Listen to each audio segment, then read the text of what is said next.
잘못이라는 사실을 알면서도 죄를 범하면 참으로 나쁜 사람일 것입니다.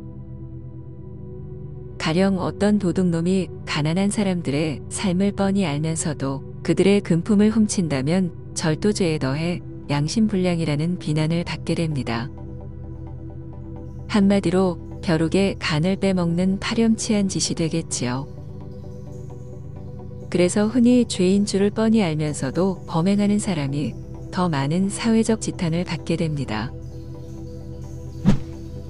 이에 비해 모르고 죄를 지으면 단순 실수였다며 관용의 대상이 됩니다. 사람이 살다 보면 실수로 잘못을 저지를 수도 있으니까요. 이런 이유로 모르고 짓는 죄보다 알고 짓는 죄가 훨씬 크다고 여깁니다. 그리고 실제로 재판 과정에서도 모르고 짓는 죄의 형량을 대폭 낮춰주기도 합니다. 그런데 불교에서는 모르고 짓는 죄가 알고 짓는 죄보다 10배, 100배 큰 것으로 말합니다. 왜 불교의 관점에선 사회의 일반적 시각과 다른 걸까요?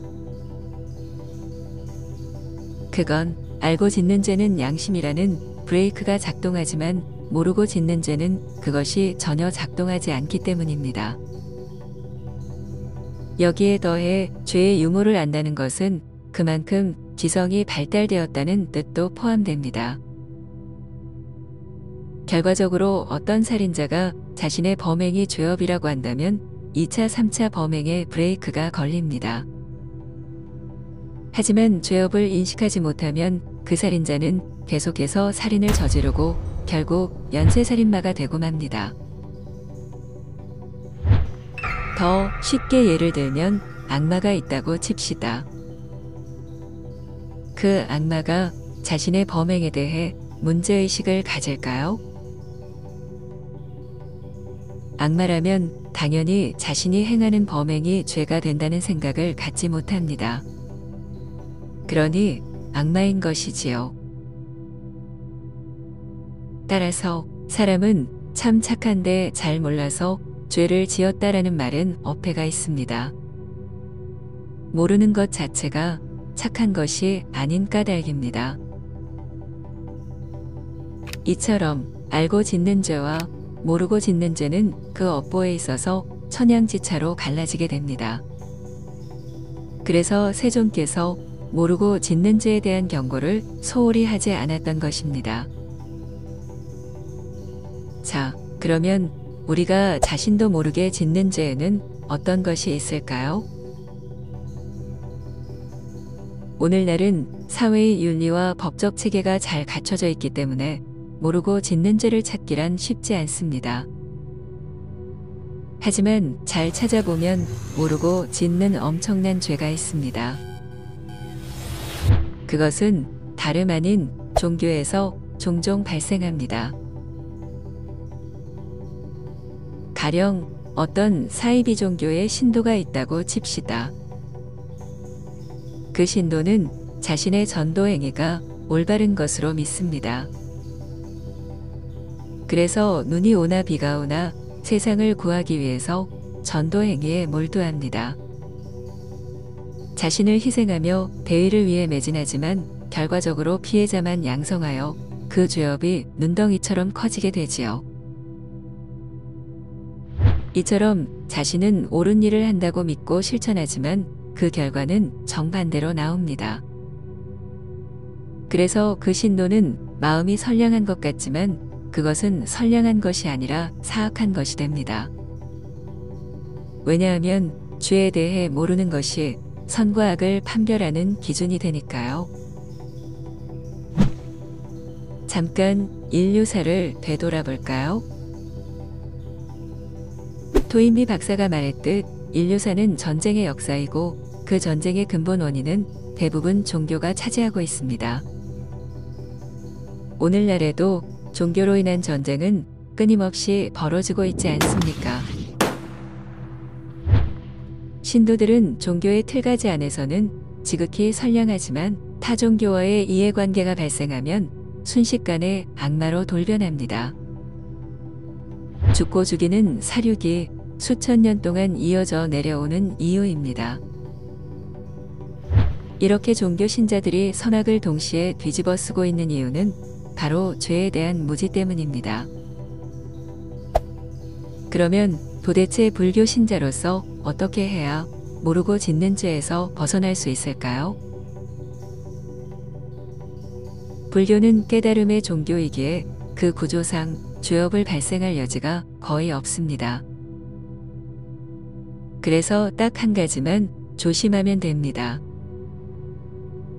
그것은 종교라면 을에 지니게 되는 신앙입니다.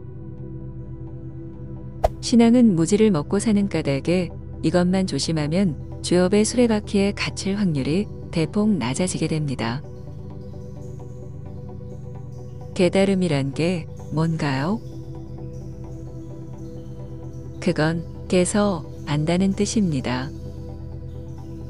그냥 아는 것이 아니라 본질을 직시해서 제대로 안다는 것입니다. 이 얘기는 이성적으로, 이치적으로, 합리적으로, 본질적으로 이치를 온전히 터득한다는 의미입니다. 깨달음은 이성의 극대화이고 신앙과는 전혀 다른 방향에 있는 것이지요. 그래서 불교는 그 태생부터 신앙과는 상극으로 이루어진 종교인 셈입니다. 사실 세존의 생전에는 그를 신앙하는 풍토가 거의 없었습니다. 하지만 세존의 사후에 불제자들이 교단을 확장하기 위해 신도들의 수를 늘릴 필요가 생깁니다. 그래서 방편으로 신앙을 조금씩 주입했고 그러다가 대승불교가 나오면서 힌두교의 신앙 문화를 적극적으로 도입해서 포교하기 시작합니다. 여기서 부처님이 기독교의 하나님처럼 경배의 대상으로 떠오르게 된 것이지요. 물론 불교의 교세를 불리기 위해 신앙이란 것이 일정 부분 필요한 건 사실입니다. 그리고 어차피 불법을 이해조차 못하는 민초들에게 신앙심을 고취시켜 선업을 쌓게 하는 장점도 충분히 있고요. 하지만 문제는 문명이 극도로 발달한 오늘날에 와서도 신앙을 줄기차게 강조한다는 점입니다.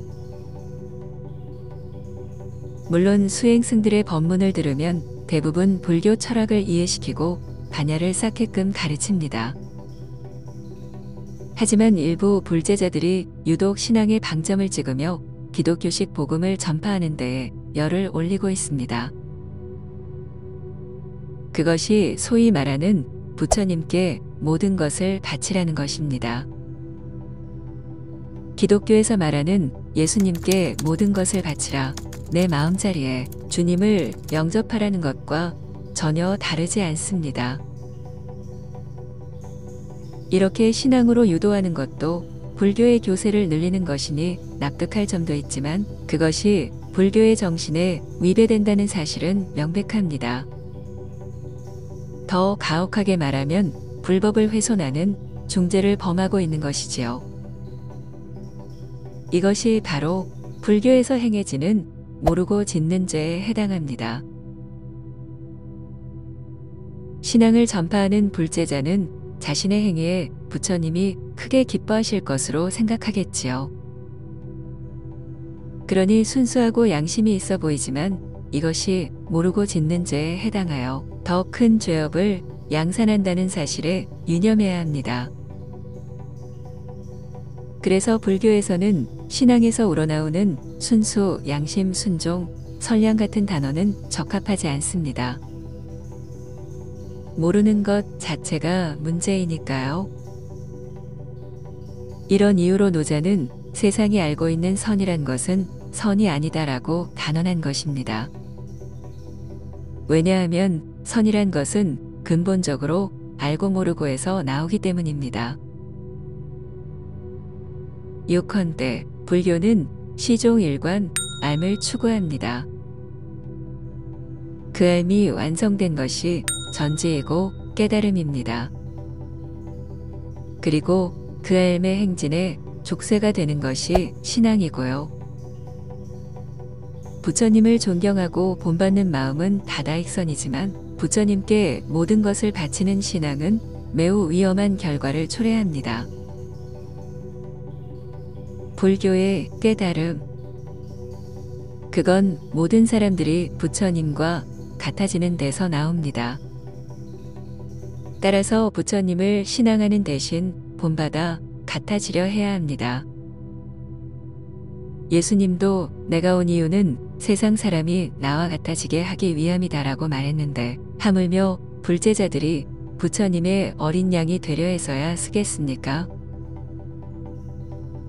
거듭 말하지만 부처님은 당신의 모든 것을 바친다고 흡족해 하시는 그런 형편없는 잡신이 아닙니다. 부처님은 당신이 진리적으로 부처님과 같아질 때 비로소 미소를 띠실 것입니다. 그래야 진짜 거룩하신 부처님이 아니겠습니까? 당신은 혹시 부지불식 중 부처님을 하나님처럼 섬기고 있지는 않으신가요?